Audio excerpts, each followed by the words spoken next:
Good morning Darjeeling. এখানে এসে এই প্রথম সূর্যের দেখা মিলল, তাও এত সকাল সকাল। আর রোদটা কিন্তু প্রচণ্ড জোরালো, সারাদিনটা ভালোই কাটবে। সকাল সকাল কত পায়রা এসছে খাবার খেতে, মানে রোদ হয়েছে ওরাও বেরিয়ে পড়েছে। এদিকে জানলাটা খোলা হয়, আবার এই সাইডে জানলাটাও খোলা হয়। আর বাইরে ভিউটা সত্যি আজকে মানে সূর্য উঠেছে বলে এত সুন্দর লাগছে, কি বলবো। দেখো এত সুন্দর পাহাড় দেখা যাচ্ছে চারিদিকটাই, এখান থেকে সরতে ইচ্ছে করছে না। দেখো ও রেডি, তুমি খেতে লেগেছো? বিল্ডুদা তৈরি করছে। কিছু মনে করো না, হ্যাঁ সুগার ফ্রি এগুলো খেতে ভালো লাগবে, দুধটা ভালো। আমাকে বলছে জানলাটা খুলে দেবো, দেখবে তুমি বলো একবার জানলাটা খুলতে, আমি খুলে দিচ্ছি। আমি জানি না যে জানলাটা খোলা হয়। দারুণ। হাওয়া খাই না তুমি বেশি নে রাখি না, রেখে দাও, আমাদেরকে দাও, আমাকে রাখি কি তুমি নাও। খুলে দিতে বলবো তারপর। আজ আমাদের ব্রেকফাস্ট হচ্ছে কফি উইদাউট সুগার, আর এর সাথে কোকোনাট কুকিজ, আর যেটা বড় জিনিস হচ্ছে সেটা হচ্ছে পিৎজা। তো আমারটা হচ্ছে ভেজ আর ওদেরগুলো হচ্ছে চিকেন পিৎজা। বাবান এদিকে নিয়ে বসেছে কিছুটা চিড়ে ভাজা। ব্রেকফাস্ট করার পর আর এক মুহূর্ত সময় অপচয় না করে একদম ফ্রেশ হয়ে রেডি হয়ে নিয়েছি, কারণ এই রোদ থাকতে থাকতে আমাদেরকে বেরিয়ে পড়তে হবে। আর এদিকে মিষ্টি সোনা রেডি হয়ে চলে এসছে, আমি ওকে একটু হজমে ওষুধ খাইয়ে দিচ্ছি, বাবানকেও খাইয়েছি, কারণ কাল রাতে ওর একটু শরীরটা খারাপ করছিল। আর এই যে দেখো এখানে যত্ন সহকারে রাখিকেও চুলটা ছাড়িয়ে দিচ্ছে বিল্টুদা। আর বাবান এই ঘরে এসে বসে আছে কেন বলতো, কারণ ওর মশাইয়ের কাছে ওর জুতোর ফিতে নট বাঁধতে এসছে, যেটা বেঁধে দিলে অনেকক্ষণ ধরে শক্তভাবে খুলছে না, আর বাচ্চারা তো সবসময় খুলে ফেলছে। আর বাবানকে এখানে ঘড়িটা আমি পরিয়ে দিচ্ছি। তো চলো মোটামুটি কিন্তু আমরা সবাই রেডি, আর এখন বেরিয়ে পড়েছি। তো আমরা মেলের রোদ ধরে হাঁটতে হাঁটতে এদিক দিয়ে আসছিলাম ক্যাভেন্টাসের রোডে। তো এই কাজিরাম বলে দোকানটা আছে, এখানে খুব সুন্দর সুন্দর ওভারকোট সোয়েটার সবই পাওয়া যাচ্ছে। তো রাখি যেহেতু একটা ওভারকোট নেবে, তার জন্য এখানে আসা। তো নিচের সেকশন থেকে বললো ওপরের দিকে যেতে, ওখানে নাকি পাওয়া যাবে। আর এই দিকে দেখো এই পুরো সোয়েটারের সেটটা কি দারুণ লাগছে দেখতে, আর এত সফট কি বলবো। এখানে প্রত্যেকটা জিনিসের ফিক্সড প্রাইস, কিন্তু জিনিসগুলো অসম্ভব সুন্দর, একদম তুলোর মতো নরম, আর যথারীতি পরলে গরম তো হবেই। আর এর সাথে সাথে বিভিন্ন ধরনের চাদর স্টোল সবই আছে, যেগুলো দেখতে খুবই ফ্যাশনেবল। রাখি এই ওভারকোটটা একবার পরে ট্রায়াল দিচ্ছিল, তো এটা কিন্তু সবার পছন্দ হয়েছে আর খুবই সুন্দর দেখতে, তো ওটা নিয়ে নিয়েছে। আর ওটা খোলার কোনো কথা নেই, কারণ ঠান্ডা তো বাইরে প্রচণ্ড, আর রাখি এখন নতুন ওভারকোট পরে ঘুরবে, তো বেশ ভালোই লাগছে। দুজনেই আমরা ওভারকোট পরেছি আজকে। আর এখান থেকে একটা ময়শ্চারাইজার নেওয়া হলো। এখানে এতটাই ঠান্ডা, হোটেল থেকে সব কিছু অ্যাপ্লাই করে আসার পরেও কিন্তু গা হাত পা খসখসে হয়ে যাচ্ছে, যার জন্য এই পন্সটা কিনে একটু রাখি মেখে নিল। তো এদিকে আরেকটা দোকান আছে, তো এই দোকানটায় এসছি কারণ এখানে বিল্টুদা একটা ওভারকোট নেবে। তো এখান থেকে দেখুক, তারপরে আমাদের আজকে কিন্তু বেশ কিছু জায়গা ঘোরার প্ল্যান আছে। তো কোথায় কোথায় যাচ্ছি সেগুলো তোমাদেরকে যেতে যেতে বলবো, তাও তার আগে আমাদের গাড়ি ঠিক করতে হবে। আর এই যে আজকে আমাদের ঘুরে বেড়ানোর সাথী হচ্ছে এই গাড়িটা। তো চলো এবার আর বেশি দেরি না করে চেপে পড়ি। এখন আমরা প্রথমে চলে এসেছি গোর্খা ওয়ার মেমোরিয়ালে, এটা হচ্ছে বাতাসি আলু। তো সোমেনের মুখে অনেকবার নাম শুনেছি, ওর ছবি দেখেছি, জীবনে প্রথমবার আমরা দেখছি। তো আমাদের টিকিট কাটা হয়েও গেছিলো, আর এখন আমরা ঢুকে পড়েছি।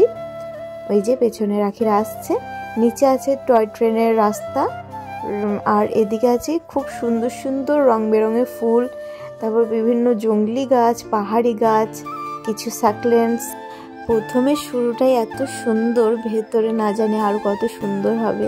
আর ওই যে দূর থেকে মাথা উঁচু করে দাঁড়িয়ে আছে আমাদের ভারতের জাতীয় পতাকা, যেটা দেখে সত্যি বুক একবারে গর্বে ভরে ওঠে। যার জন্য এত কিছু, যার কথা বলতে গেলেই সত্যি আবেগী হয়ে যায় মন। দেখো এত সুন্দরভাবে উঠছে, মা তুঝে সালাম, এটাই বলতে মন হচ্ছে। তো চলো এবার টয় ট্রেনটা এখান থেকে ছাড়বে, তার আগে কিছু ছবি তুলে নিই আর কিছু ভিডিও করে নিই। এখানে টয় ট্রেনের চাপার ব্যবস্থা আছে, কিন্তু সেটা আগে থেকে বুক করতে হয়, অনলাইনে কিংবা অফলাইনেও হয়তো হয়।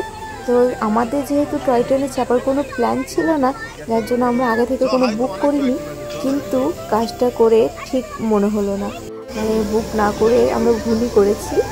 একবার তো চাপতে ইচ্ছে হচ্ছিল সবাইকে দেখে। তো যাই হোক, বেটার লাক নেক্সট টাইম। এখন চাপা হলো না, পরে ভাগ্য ভালো থাকলে অবশ্যই আমরা টয় ট্রেনে চাপবো। বাচ্চাগুলো একটু চাপবো চাপবো করছিল। আর এই যে পরে আর একটা আসছে টয় ট্রেন, দেখো দেখতেই কিন্তু বেশ ভালো লাগছে। ঘরগুলো কি সুন্দর না, জানালাগুলো কাঁচে, যেখান থেকে সবাই ভিডিও করছে ভেতর থেকে বসে বসে, আর আমরা বাইরে থেকে ওদেরকে ভিডিও করছি, বেশ সুন্দর লাগছে।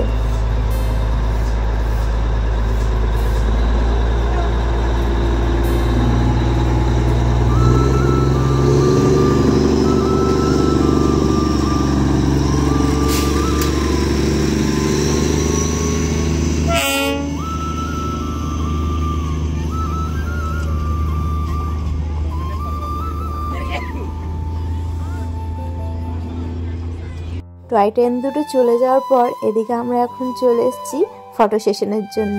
তো সৌমেন এখন সবার ফটো ক্লিক করে দিচ্ছে, আর এইদিকে বাচ্চা দুটোকে নিয়ে বিল্টুদা ফটো ক্লিক করে দিচ্ছে।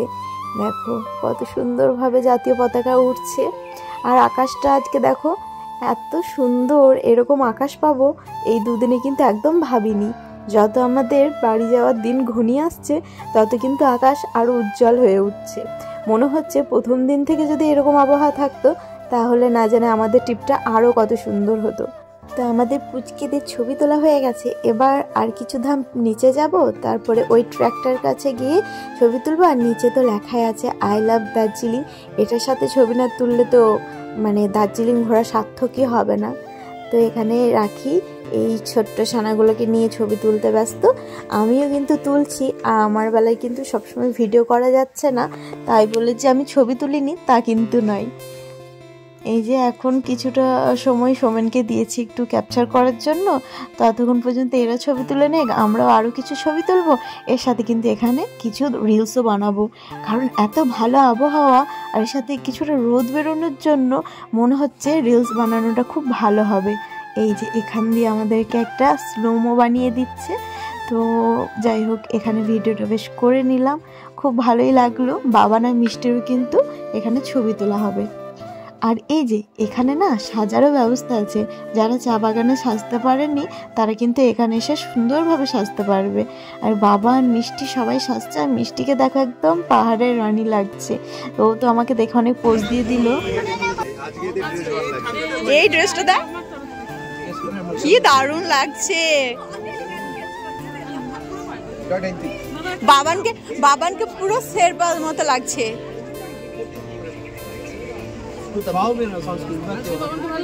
পুরো শেরপার মতো লাগছে। হ্যাঁ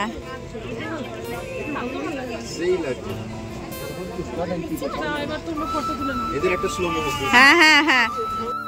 মিষ্টির বক্তব্য ছিল আগের দিন যেহেতু চা বাগানে ওরা রেড পরেছিল, তার জন্য আজকে নীল পরবে। আর বাবানের ক্ষেত্রেও সেটাই ঠিক হয়েছিল, কিন্তু দেখা গেল এই ড্রেসটা বাবানকে এতটাই ভালো মানিয়েছে, তার জন্য এই ড্রেসটা পরেই ওকে ছবি ভিডিও এসব করা হচ্ছে। মিষ্টি দেখো একেবারে পিকচার কুইন, সেলফি কুইন যাকে বলে, বিভিন্ন ধরনের পোজ দিচ্ছে, আর বাবান সেই একটাই পোজ। তো এর মধ্যে বাবানকেও কিছু শিখিয়ে দেওয়া হচ্ছিল। পোস্টটা দিয়ে